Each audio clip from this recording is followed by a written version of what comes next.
خلافت کا آغاز بیس کیا ہے خلافت کی؟ جناب نبی کریم صلی اللہ علیہ وسلم نے ہمیں جو پولیٹیکل سسٹم دیا ہے، جو نظام دیا ہے، یہ کہہ کے دیا ہے کہ پہلے نبی کرتے تھے، خلیفہ کریں گے، کام وہی کریں گے جو وہ کرتے تھے، لیکن کریں گے کون؟ خلیفہ۔ ان کی خلافت کا آغاز کیسے ہوا، خلافت کی بیس کیا ہے، یہ عرض کر کے بعد میں اجازت۔ صدیق اکبر رضی اللہ تعالیٰ عنہ خلیفہ بنے، سقیفہ بن سعدہ میں بیعت ہوئی، اس کے بعد مسجد میں ہوئی، خطبہ ارشاد فرمایا خلیفہ اول نے، جانشین پیغمبر نے، سیدنا حضرت ابوبکر صدیق رضی اللہ تعالیٰ عنہ نے خطبہ ارشاد فرمایا اور خلافت کا تعارف کروایا کہ میں کون ہوں، میں نے کیا کرنا ہے، تم نے کیا کرنا ہے۔ یہ پالیسی سپیچ تھی ان کی۔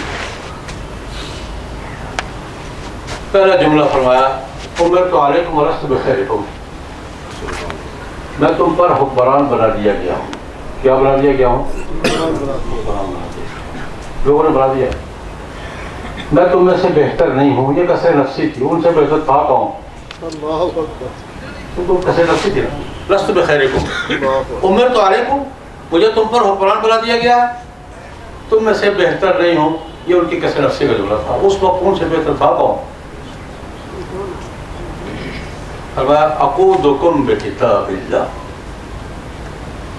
میں تمہیں چلاؤں گا، تمہارے نظام کو چلاؤں گا اللہ کی کتاب کے مطابق، سبحان اللہ، سنت۔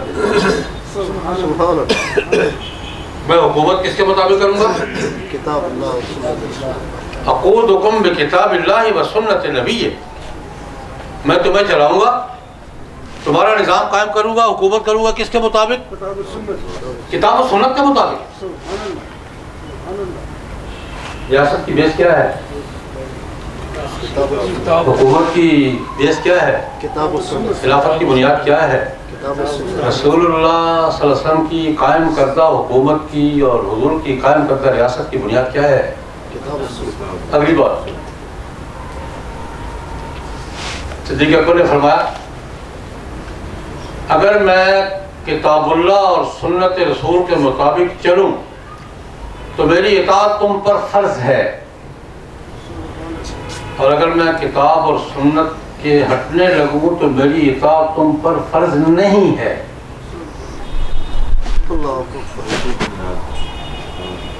اگر میں قرآن پاک اور سنت رسول کے مطابق چلوں تو میری اطاعت تم پر فرض ہے، اور اگر میں ہٹ جاؤں تو میری اطاعت تم پر فرض نہیں ہے۔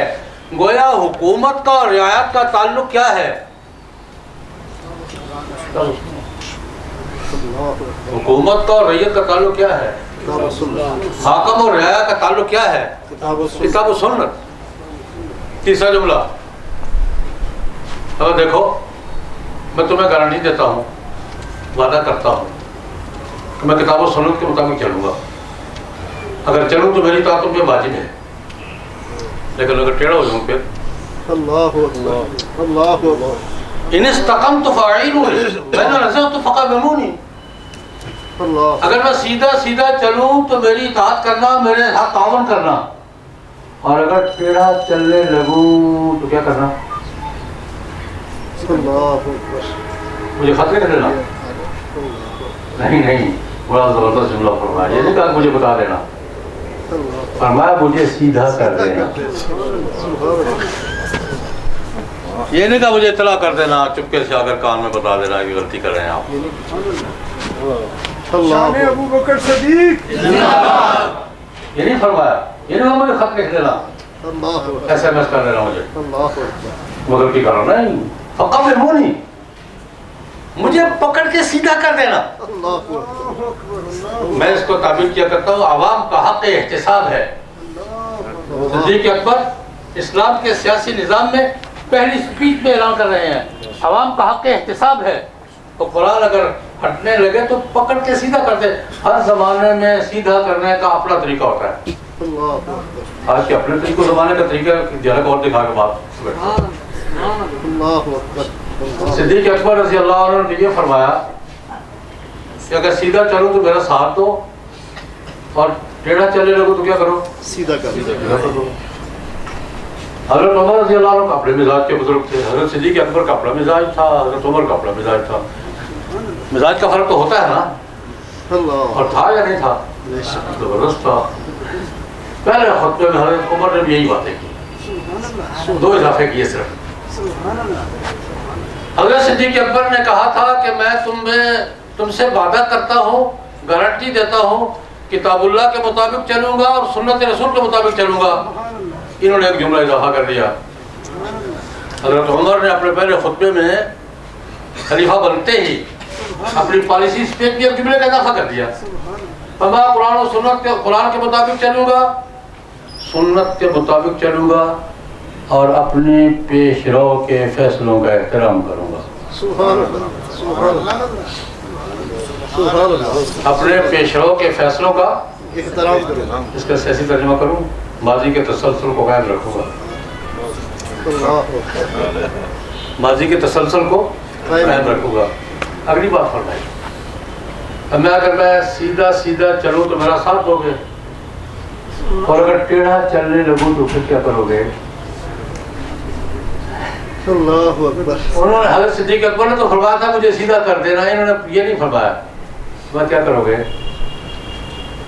اگر میں سیدھا چلوں تو میرا ساتھ دو گے، ٹھیک، اور اگر ٹیڑھا چلنے لگوں تو کیا کرو گے؟ سوال کر دیا رعیت سے، پبلک سے، اللہ اکبر. کیا کرو گے؟ ایک بندوق اٹھا، جمعے کا اجتماع، کھڑا ہو گیا، تلوار نکال یوں لڑائی. اللہ او خطاب کے بیٹے، اللہ اکبر. اگر تم ٹیڑھا چلنے لگے تو اس تلوار کے ساتھ تمہیں سیدھا کر. اللہ اکبر. اللہ اکبر. اللہ اکبر. سبحان اللہ. او خطاب کے بیٹے، او خطاب کے بیٹے، اللہ اکبر. اگر تم ٹیڑھا چلنے لگے تو اس تلوار کے ساتھ تمہیں سیدھا کر دیں گے. سبحان اللہ. سبحان اللہ. حضرت عمر نے کسی آئی جی کو اشارہ نہیں کیا، اللہ اکبر. آسمان کی طرف نظر اٹھائی. اللہ یا اللہ تیرا شکر ہے کہ عمر کی رعیت میں ایسے لوگ موجود ہیں جو عمر کو بھی سیدھا کرنے کا حوصلہ رکھتے ہیں. اللہ تیرا شکر ہے میری رعیت میں ایسے لوگ موجود ہیں جو مجھے سیدھا کرنے کا حوصلہ رکھتے ہیں. میں صرف یہ بتا رہا ہوں کہ جو ریاست اسلام نے قائم کی، جو ریاست کس نے قائم کی؟ جناب نبی کریم صلی اللہ علیہ وسلم نے قائم کی.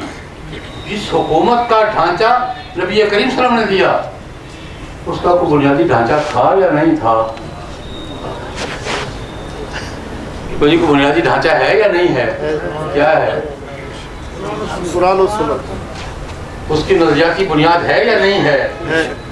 میں اہل دانے سے بھی کہنا چاہتا ہوں اور حکمرانوں سے بھی، جو قومیں اپنی بنیادوں سے منحرف ہو جایا کرتی ہیں ان کی بنیادیں منہدم ہو جایا کرتی ہیں.